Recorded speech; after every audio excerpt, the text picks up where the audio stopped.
5 minute کا مدرسہ اسلامی تاریخ۔ ایک رحم دل ماں۔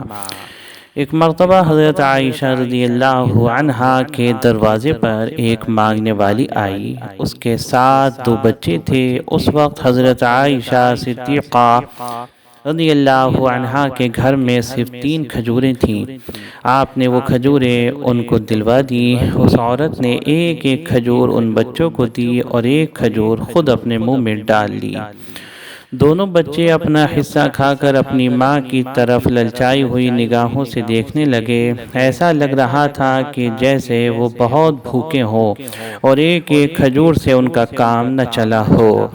جب ماں نے بچوں کی بھوک کی یہ حالت دیکھی تو اس سے رہا نہیں گیا اور اس نے وہ کھجور بھی خود کھانا پسند نہیں کیا جو وہ منہ میں ڈال چکی تھی۔ چنانچہ اس نے فوراً اپنے منہ سے کھجور نکالی اور اس کے 2 ٹکڑے کیے، پھر آدھی آدھی کھجور دونوں بچوں میں بانٹ دی۔ حضرت عائشہ رضی اللہ عنہا بھی یہ سب کچھ دیکھ رہی تھیں۔ ماں کی محبت اور اس کی ممتا کا یہ منظر دیکھ کر حضرت عائشہ رضی اللہ عنہا سے رہا نہیں گیا اور آپ کی دونوں آنکھوں سے آنسو جاری ہو گئے۔ تھوڑی دیر میں حضور صلی اللہ علیہ وسلم آ گئے اور حضرت عائشہ رضی اللہ عنہا کو روتے دیکھا تو پوچھا، اے عائشہ کیوں رو رہی ہو؟ حضرت عائشہ رضی اللہ عنہا نے کہا، ایک ماں اور اس کی شفقت کو دیکھ کر میری آنکھوں میں آنسو آ گئے، اور پھر پورا واقعہ قصہ سنایا۔ آپ صلی اللہ علیہ وسلم نے فرمایا، جس شخص کو بیٹی دی جائے اور پھر وہ اس کی اچھی تربیت کرے تو یہ بیٹی اس کے لیے جہنم سے نجات کا ذریعہ بنے گی۔ اللہ کی قدرت۔ نمک۔ اللہ تعالیٰ نے زمین کی کانوں اور سمندروں کے کھارے پانی سے ہمیں نمک عطا کیا ہے۔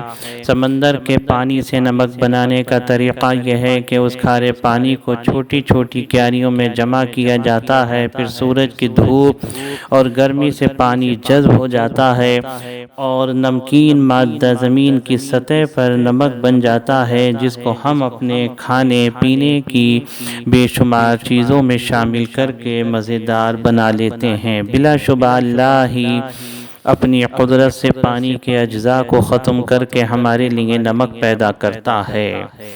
ایک فرض کے بارے میں دین میں پیدا کی ہوئی باتوں سے بچنا۔ رسول اللہ صلی اللہ علیہ وسلم نے فرمایا، دین میں نئی پیدا کی ہوئی باتوں سے اپنے کو الگ رکھو، اس لیے کہ دین میں نئی پیدا کی ہوئی ہر بات بے اصل ہے اور ہر بے اصل بات گمراہی ہے۔ ابو داؤد۔ فائدہ: شریعت کے خلاف دین میں پیدا کی ہوئی نئی باتوں سے بچنا ضروری ہے کیونکہ وہ گمراہی کا سبب ہے۔ ایک سنت کے بارے میں بلندی پر چڑھنے اور اترنے پر ذکر۔ حضرت عبداللہ بن عمر رضی اللہ عنہما سے روایت ہے کہ رسول اللہ صلی اللہ علیہ وسلم اور آپ کے لشکر کے لوگ جب بلندی پر چڑھتے تو تکبیر یعنی اللہ اکبر، اور جب نیچے اترتے تو تسبیح یعنی سبحان اللہ پڑھتے۔ ابو داؤد۔ ایک اہم عمل کی فضیلت، اپنے اہل و عیال پر خرچ کرنا۔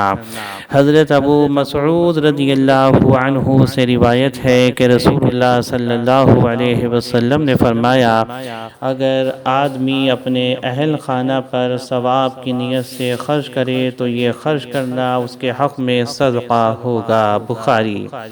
ایک گناہ کے بارے میں جھوٹ کی نحوست۔ حضرت ابن عمر رضی اللہ عنہما سے روایت ہے کہ رسول اللہ صلی اللہ علیہ وسلم نے فرمایا، جب بندہ جھوٹ بولتا ہے تو فرشتہ اس کے جھوٹ کی بدبو کی وجہ سے 1 میل دور چلا جاتا ہے۔ ترمذی۔ دنیا کے بارے میں دنیا سے بے رغبتی کا فائدہ۔ حضرت طاؤوس رحمۃ اللہ علیہ سے روایت ہے کہ رسول اللہ صلی اللہ علیہ وسلم نے فرمایا، دنیا کی خواہش کا نہ ہونا جسم اور دل کے لیے راحت ہے اور دنیا کی آرزو رنج و غم کو بڑھاتی ہے۔ کنز العمال۔ آخرت کے بارے میں قیامت کے دن آسمان کا پھٹنا۔ قرآن میں اللہ تعالیٰ فرماتا ہے جس دن قیامت قائم ہوگی اس دن آسمان پھٹ کر بالکل کمزور ہو جائے گا اور فرشتے آسمان کے کناروں پر آ جائیں گے اور تمہارے رب کے عرش کو اس دن 8 فرشتے اٹھائے ہوئے ہوں گے۔ اس دن تم پیش کیے جاؤ گے تو تمہاری کوئی بات چھپی نہیں رہ سکے گی۔ سورہ حاقہ آیت نمبر 16 تا 18۔ طب نبوی سے علاج، نیل اور مہندی سے بالوں کو رنگنا۔ حضرت ابو ذر رضی اللہ عنہ سے روایت ہے کہ نبی کریم صلی اللہ علیہ وسلم نے فرمایا سب سے عمدہ چیز جس سے تم سفید بالوں کو رنگین بناؤ مہندی اور نیل ہے۔ ابو داود۔ فائدہ، نیل ایک پودا ہے جو میدانی علاقوں میں پیدا ہوتا ہے۔ اس کے پتے زیتون کے پتوں کی طرح ہوتے ہیں۔ اگر اس کے پتوں کو نچوڑ کر 2 تولہ کی مقدار پی لیا جائے تو سخت آتی ہے، کتے کے کاٹنے پر مفید ہے۔ مہندی اور نیل کو ملا کر لگانے سے بالوں کا رنگ سرخ اور سیاہ کے درمیان ہو جاتا ہے۔ طب نبوی۔